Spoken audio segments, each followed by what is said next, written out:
At least 25% of adults and 22% of young adults living with HIV and AIDS have experienced some form of stigma. This is according to the country director of the Joint United Nations Programme on HIV and AIDS, Dr. Leopold Zekeng, at an event to commemorate the United Nations Zero Discrimination Day. According to Dr. Zekeng, stigmatization does more harm to victims than the disease, and there's an urgent need to protect the rights and health of persons living with HIV and AIDS. Stigma and discrimination in the context of the AIDS response will increase people's vulnerability.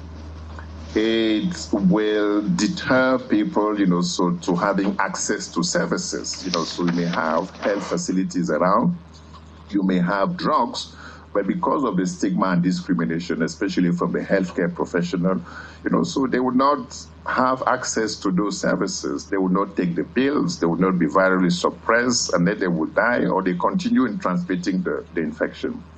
Stigma and discrimination will deny people with HIV and AIDS from job opportunities. We know a situation where, so even without consent, so testing, HIV testing will be done. This is not good. This is not acceptable.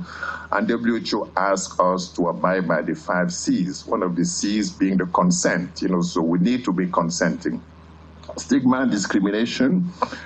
Because of stigma and discrimination, we'll see some landlords, so just canceling rents, so because they don't want people, in their vicinity. We've seen situations where the children are denied access to school and they're denied access to justice, so even this is the basic right.